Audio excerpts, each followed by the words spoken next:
आज के इस गहन विश्लेषण में एक बहुत ही अद्भुत और व्यापक सफर पर निकलने की तैयारी है। आज की चर्चा के लिए जो स्रोत हमारे सामने हैं, वे सच में किसी खजाने से कम नहीं है। बिल्कुल। मैंने जब इन स्रोतों को देखा तो जानकारी का दायरा देखकर ही मैं हैरान रह गई। हाँ, क्योंकि हमारे पास कंप्यूटर के बुनियादी सिद्धांतों यानी जो आईटी फंडामेंटल्स होते हैं, उन पर आधारित कुछ बेहतरीन अकादमिक सामग्री है।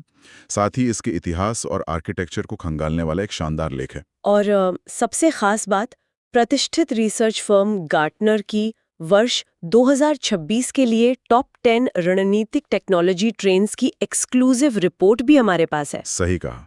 तो आज का हमारा मिशन एकदम स्पष्ट है। हमें 2500 साल पुराने लकड़ी के उस साधारण अबेकस से लेकर 2026 के बेहद एडवांस्ड एआई सुपर कंप्यूटिंग तक के इस अविश्वसनीय सफर को डिकोड करना है। और ये भी समझना है कि जो मशीन बुनियादी तौर पर सिर्फ 0 और 1 यानी बाइनरी सिग्नल समझती है, वो आज ग्लोबल इकोनॉमी और हमारी पूरी दुनिया को कैसे चला रही है। बिल्कुल। इस जानकारी को एक साथ पिरोना इसलिए जरूरी है ताकि तकनीकी उलझनों और भारी भरकम जार्गन में खोए बिना आने वाले भविष्य के लिए एक बहुत ही स्पष्ट और मजबूत समझ तैयार की जा सके।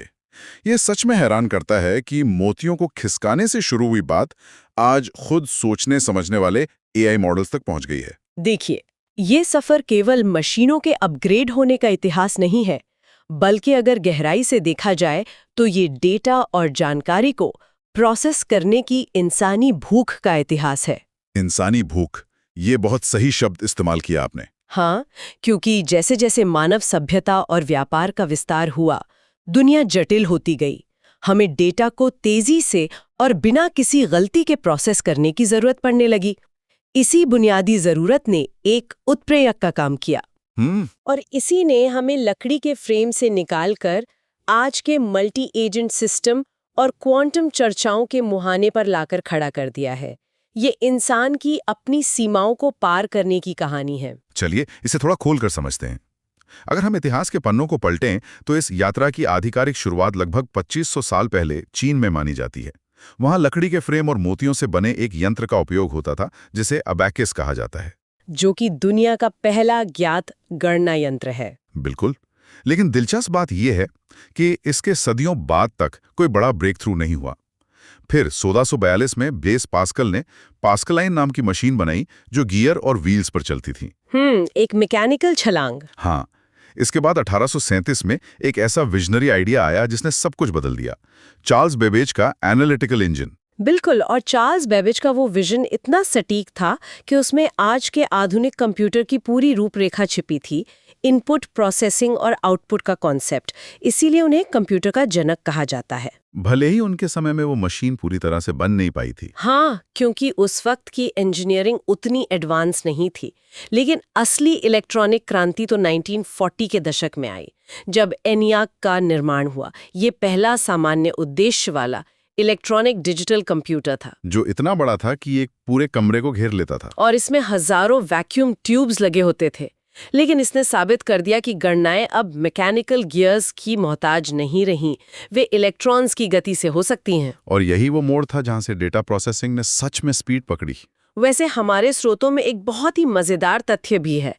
जिस शब्द का हम दिन रात इस्तेमाल करते हैं, उस कंप्यूटर का अपना एक पूरा तकनीकी फुल फॉर्म भी है। अरे हाँ, ये बहुत कम लोग जानते हैं। ये है common operating machine, purposely used for technological and educational research.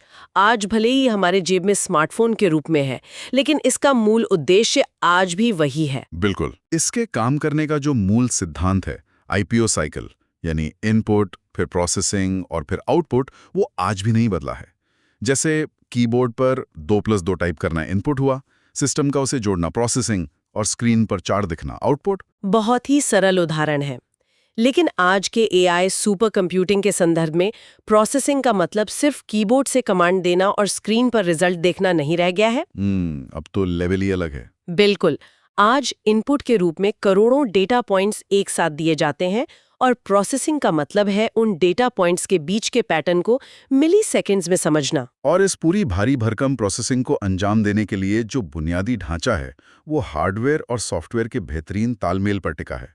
Hardware वो भौतिक ढांचा है जिसे छुआ जा सकता है, और सॉफ्टवेयर वो निर्देश हैं जो उस ढांचे में जान फूंकते हैं। लेकिन जो चीज़ इस मशीन को इंसानी दिमाग से अलग और ख़ास बनाती है, वे है इसकी विशेषताएं।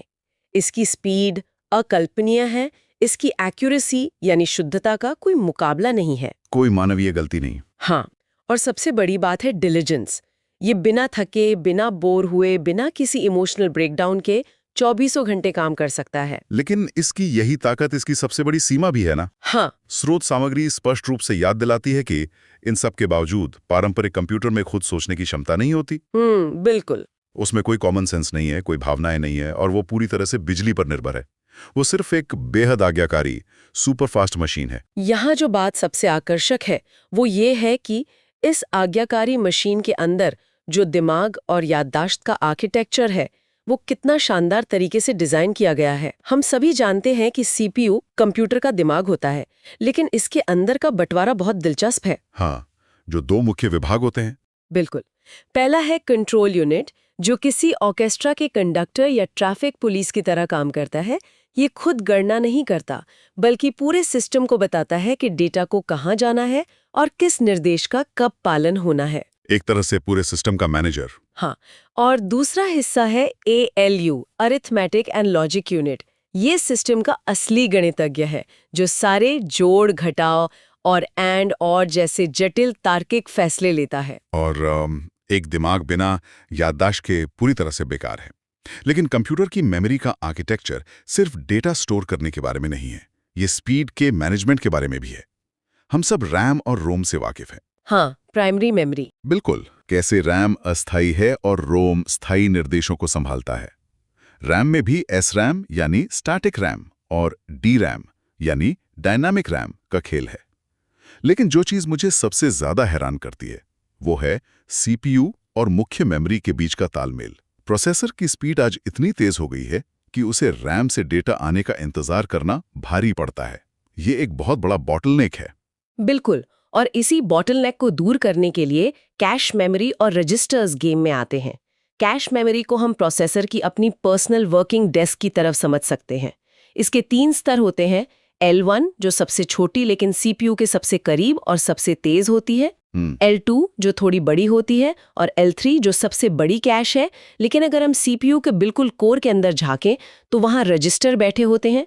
ये सिस्टम की सबसे तेज और सबसे छोटी मेमोरी इकाइयां हैं। स्रोतों में इन रजिस्टरों के जो नाम दिए गए हैं वो इनके काम को बहुत अच्छे से समझाते हैं। जैसे मेमोरी एड्रेस रजिस्टर या MAR, जिसका काम सिर्फ ये याद रखना है कि डेटा मेमोरी में कहाँ रखा है या कहाँ जाना है। सही। फिर मेमोरी बफर रजिस्टर है जो रास्ते में डेटा को थोड़ी देर के लिए होल्ड करता है। इसके अलावा एक एक्यूमुलेटर रजिस्टर होता है। ये मुझे बहुत दिलचस्प लगा। प्रोसेसिंग के दौरान जो बीच के परिणाम निकलते हैं ये उन्हें संभाल कर रखता है। ठीक वैसे ही जैसे हम दिमाग में कोई लंबी कैलकुलेशन करते समय बीच के नंबर्स को याद रखते हैं। ये आर्किटेक्चर इसलिए इतना बारीक बनाया गया है क्योंकि ये मशीन जो भी समझती है वो सिर्फ 0 और 1 का खेल है, जिसे हम बिट कहते हैं। 4 बिट से एक निबल बनता है और 8 बिट से एक बाइट। और यहीं से जो डेटा मापन का सफर शुरू होता है वो सच में इंसान की कल्पना से परे जाने लगता है। किलोबाइट, मेगाबाइट, गीगाबाइट और टेराबाइट तो आज हमारे रोजमर्रा के जीवन का हिस्सा बन चुके हैं। लेकिन कहानी टेराबाइट पे रुकती नहीं। इसके आगे पेटाबाइट, एक्साबाइट, ज़ेटाबाइट और योटाबाइट का साम्राज्य है। और अगर ये भी कम पड़े तो ब्रोंटोबाइट आता है। और अंत में हमारे स्रोतों में जिस सबसे बड़ी इकाई का जिक्र है वो है ज़ियोबाइट। ज़ियोबाइट, नाम ही भारी लगता है। एक ज़ियोबाइट इतना विशाल डेटा है कि अगर हम दुनिया भर के सारे शब्द, सारी आवाजें और सारे विजुअल्स को भी मिला दें तो भी शायद इसे भरना मुश्किल हो। ये सोचना ही दिमाग को सुन्न कर देता है कि भविष्य में हमें इतने विशाल डेटा को स्टोर और प्रोसेस करने की जरूरत पड़ने वाली है। और इतने विशाल डेटा को प्रोसेस करने के लिए मशीन को हमारी भाषा भी समझनी होती है। यही बाइनरी सिस्टम काम आता है। मशीन A या B नहीं समझती, वो इसके पीछे का 8 बिट का ASCII कोड समझती है जो अंग्रेजी के लिए बना था। हाँ, लेकिन आज की दुनिया ग्लोबल है, सिर्फ अंग्रेजी से काम नहीं चलता। इसलिए भारतीय भाषाओं के लिए इसकी कोड आया और दुनिया की लगभग हर भाषा, हर लिपि और यहाँ तक कि हमारे स्मार्टफोन्स के इमोजीज को दर्शाने के लिए 32 बिट वाले यूनिकोड का इस्तेमाल होता है। इसके UTF-16 और UTF-8 वर्जन्स आज पूरी डिजिटल दुनिया की नींव हैं। बिल्कुल। यहाँ पर बात सच में बहुत दिलचस्प हो जाती है, क्योंकि जब हम डेटा के इस जियोबाइट वाले स्केल और इस जटिल आर्किटेक्चर को देखते हैं तो ये साफ हो जाता है कि हमारे डेस्कटॉप या माइक्रो कंप्यूटर इसके लिए काफ़ी नहीं है। मिनी कंप्यूटर या मेन फ्रेम भी एक हद तक ही काम आ सकते हैं। इतने विशाल और जटिल डेटा पैटर्न्स को समझने के लिए हमें सुपर कंप्यूटर्स चाहिए। बिल्कुल। और यहीं से गार्टनर की 2026 की टॉप 10 रणनीतिक टेक्नोलॉजी ट्रेंड्स की रिपोर्ट तस्वीर में आती है। गार्टनर के अनुसार पूरा ढांचा एआई के इर्द गिर्द बुना जा रहा है और उन्होंने इसे 3 मुख्य थीम्स में बांटा है। पहली थीम है द आर्किटेक्ट, जो पूरी तरह से एआई प्लेटफॉर्म्स और उसके इंफ्रास्ट्रक्चर को बनाने पर केंद्रित है। इस आर्किटेक्ट थीम में जो सबसे पहला ट्रेंड है वो है एआई नेटिव डेवलपमेंट प्लेटफॉर्म्स। इसका सीधा सा मतलब ये है कि अब सॉफ्टवेयर बनाने का तरीका हमेशा के लिए बदल रहा है। अब डेवलपर्स को कोड की हर एक लाइन खुद नहीं लिखनी होगी। ये तो कोडिंग की दुनिया का बहुत बड़ा बदलाव है। हाँ, छोटी टीमें एआई की मदद से बहुत ही जटिल और बड़े सॉफ्टवेयर तेजी से तैयार कर सकेंगी। दूसरा ट्रेंड है एआई सुपर कंप्यूटिंग प्लेटफॉर्म्स। जैसा कि हमने अभी जियोपाइट डेटा की बात की, ऐसे विशाल डेटा पर एआई मॉडल्स को ट्रेन करने के लिए बेतहाशा कंप्यूटिंग पावर चाहिए। इस क्षेत्र में 2026 तक हमें बड़े ब्रेक थ्रू देखने को मिलेंगे, लेकिन गार्टनर ने चेतावनी भी दी है कि इन प्लेटफॉर्म्स को चलाने की बिजली और हार्डवेयर की लागत इतनी ज्यादा होगी कि उसे नियंत्रित करना सबसे बड़ी चुनौती बन जाएगा। और इसी लागत और डेटा के बीच एक बहुत ही नाजुक मुद्दा आता है सिक्योरिटी का, जिसे कॉन्फिडेंशियल कंप्यूटिंग नाम का तीसरा ट्रेंड हल करता है। ये बहुत ही शानदार कॉन्सेप्ट है। आमतौर पर डेटा तब सुरक्षित रहता है जब वो स्टोरेज में हो या नेटवर्क पर सफर कर रहा हो। हाँ, इंक्रिप्शन के जरिए। बिल्कुल। लेकिन जब प्रोसेसर उस डेटा का इस्तेमाल कर रहा होता है, यानी जब डेटा इन यूज होता है, तब वो सबसे ज्यादा खतरे में होता है। कॉन्फिडेंशियल कंप्यूटिंग ये सुनिश्चित करती है कि प्रोसेसिंग के दौरान भी संवेदनशील डेटा पूरी तरह से एन्क्रिप्टेड और सुरक्षित रहे। ये आज के समय में बहुत जरूरी है। इसके बाद आती है दूसरी थीम, द सिंथेसिस्ट। ये थीम इस बारे में है कि कैसे इस तैयार इंफ्रास्ट्रक्चर का इस्तेमाल करके एआई को असल दुनिया में लागू किया जाएगा। से क्रांतिकारी यानी चौथा ट्रेंड है मल्टी एजेंट सिस्टम्स। अब तक हम एक सिंगल एआई मॉडल से बात करते हैं, जैसे किसी चैटबॉट से। लेकिन मल्टी एजेंट सिस्टम में कई अलग अलग एआई एजेंट्स होंगे जो एक दूसरे से बात करेंगे और मिलकर काम करेंगे। ये कैसे काम करेगा? उदाहरण के लिए, एक एजेंट आपकी फ्लाइट बुक करेगा, दूसरा उस शहर का मौसम चेक करेगा और तीसरा आपके कैलेंडर के हिसाब से मीटिंग शेड्यूल करेगा। ये सब बिना आपके दखल के आपस में समन्वय करेंगे। ये तो सच में किसी साइंस फिक्शन फिल्म जैसा लग रहा है। और इसी को और ज्यादा सटीक बनाने के लिए पांचवा ट्रेंड आता है डोमेन स्पेसिफिक लैंग्वेज मॉडल्स। अब तक हमने जो लार्ज लैंग्वेज मॉडल्स देखे हैं वे सब कुछ थोड़ा थोड़ा जानते हैं, जनरलिस्ट होते हैं वो। हाँ, लेकिन 2026 तक इंडस्ट्रीज को ऐसे मॉडल चाहिए जो उनके खास क्षेत्र के एक्सपर्ट हों। यानी एक ऐसा एआई मॉडल जो सिर्फ मेडिकल साइंस के नियमों और डेटा पर ट्रेंड हो, या ऐसा जो सिर्फ कानूनी दस्तावेजों का विशेषज्ञ हो। ये एआई को बहुत ज्यादा सटीक और अनुपालन के दायरे में लाएगा। और द सिंथेसिस्ट थीम का छठा ट्रेंड वो है जो डिजिटल दुनिया से निकलकर हमारे सामने खड़ा होगा, फिजिकल एआई। इसका मतलब है एआई का भौतिक दुनिया के साथ सीधा interaction. Smart robots, advanced drones और ऐसे ऑटोनोमस उपकरण जो सिर्फ स्क्रीन तक सीमित नहीं है, बल्कि अपने आसपास के माहौल को देखकर, समझकर और नेविगेट करके काम कर सकते हैं। इसके बाद गार्टनर की तीसरी और आखिरी थीम आती है द वैनगार्ड। ये थीम पूरी तरह से सुरक्षा, भरोसे और ग्लोबल गवर्नेंस से जुड़ी है, क्योंकि जब तकनीक इतनी शक्तिशाली हो जाती है तो खतरे भी उसी स्तर के हो जाते हैं। इसका सातवां ट्रेंड है प्रीएम्प्टिव साइबर सिक्योरिटी, यानी हमले से पहले ही बचाव। बिल्कुल, हमले होने के बाद प्रतिक्रिया देने के बजाय एआई का इस्तेमाल करके नेटवर्क की कमजोरियों को पहले ही पहचान लेना और साइबर हमलों को होने से पहले ही रोक देना। और यहाँ हमारी स्रोत सामग्री के अनुसार एक बात बहुत स्पष्ट रूप से रखना जरूरी है। ये जो प्रीएम्प्टिव सिक्योरिटी का विचार है, ये विशुद्ध रूप से डेटा और नेटवर्क इंफ्रास्ट्रक्चर की सुरक्षा का तकनीकी अनुलेशन है। इसका मकसद किसी भी तरह की भू राजनीतिक या वैचारिक बहस का समर्थन करना या किसी एक पक्ष को सही या गलत ठहराना नहीं है, बल्कि ग्लोबल डेटा थ्रेट्स को तकनीकी नजरिए से न्यूट्रलाइज करना है। बिल्कुल सही संदर्भ है। और इसी सुरक्षा और भरोसे को कायम रखने के लिए आठवां ट्रेंड है डिजिटल प्रोवेनेंस। आज के दौर में जब एआई सेकंडों में टेक्स्ट, ऑडियो या वीडियो बना सकता है, तो डीप फेक जैसी समस्याएं बहुत आम हो गई हैं। बहुत ही गंभीर समस्या है ये। डिजिटल प्रोवेनेंस वो तकनीक है जो किसी भी डिजिटल कंटेंट के असली स्रोत, उसके रचयिता और उसके इतिहास को ट्रैक करके ये प्रमाणित करेगी कि वो कंटेंट असली है या एआई द्वारा बनाया गया है। ये डिजिटल दुनिया में सच को बचाए रखने के लिए सबसे जरूरी टूल बनने वाला है। इसके साथ ही नौवां ट्रेंड है एआई सिक्योरिटी प्लेटफॉर्म्स।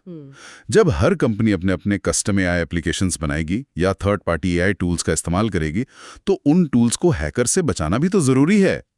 ये प्लेटफॉर्म्स ये सुनिश्चित करेंगे कि एआई मॉडल्स को गलत डेटा फीड करके करप्ट ना किया जा सके। और अंत में 10वां ट्रेंड जो आज की दुनिया की हकीकत को दर्शाता है, जियोपैट्रिएशन। ये शब्द थोड़ा नया लग रहा है। जियोपैट्रिएशन दरअसल तकनीकी दुनिया का देशों की सीमाओं के प्रति जवाब है। जिस तरह से दुनिया भर में डेटा प्राइवेसी के नियम सख्त हो रहे हैं और देशों के बीच रणनीतिक तनाव बढ़ रहे हैं, बड़ी कंपनियां अब अपना सारा डेटा किसी एक ग्लोबल क्लाउड पर नहीं रख सकती। तो वे क्या कर रही हैं? वे अब भू राजनीतिक जोखिमों से बचने के लिए अपने वर्कलोड और डेटा को स्थानीय या क्षेत्रीय क्लाउड प्रोवाइडर्स के पास शिफ्ट कर रही हैं, ताकि किसी भी वैश्विक उथल-पुथल की स्थिति में उनका काम और डेटा सुरक्षित रहे।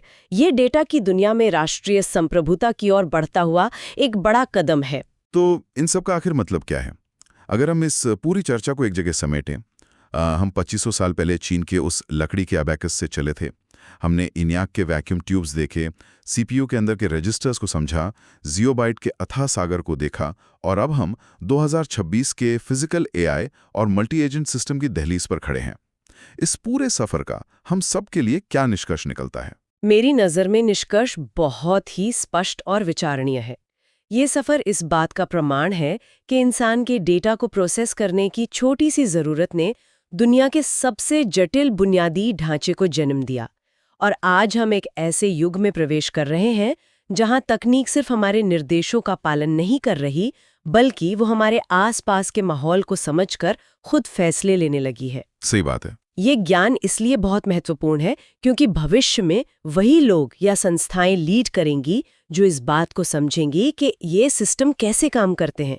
जो लोग इन 10 रणनीतिक ट्रेंड्स को और मशीन की बुनियादी भाषा को समझ लेंगे, वही तय करेंगे कि आने वाली दुनिया कैसी होगी। बिल्कुल, ये जानकारी सिर्फ तकनीकी लोगों के लिए नहीं बल्कि भविष्य का हिस्सा बनने वाले हर इंसान के लिए है। ये एक बहुत ही महत्वपूर्ण सवाल खड़ा करता है। कैसा सवाल? सोचने वाली बात है कि अगर हम लकड़ी के फ्रेम वाले साधारण से अबैकस से शुरू करके आज फिजिकल एआई, रोबोट्स और मल्टी एजेंट सिस्टम तक का सफर तय कर चुके हैं, तो क्या ऐसा हो सकता है कि बहुत जल्द भविष्य में ये डोमेन स्पेसिफिक लैंग्वेज मॉडल्स और मल्टी एजेंट सिस्टम आपस में मिलकर बिना किसी इंसानी इंजीनियर के हस्तक्षेप के खुद ही अपना एक नया, कहीं ज्यादा ताकतवर सुपर कंप्यूटर आर्किटेक्चर डिजाइन करना शुरू कर दें? ये तो बहुत ही गहरा विचार है। क्या भविष्य में इंसान की भूमिका केवल पहली बार मशीन को चालू करने या एक इनपुट देने तक सिमट कर रह जाएगी और बाकी की पूरी तकनीकी क्रांति खुद मशीनें ही तय करेंगी?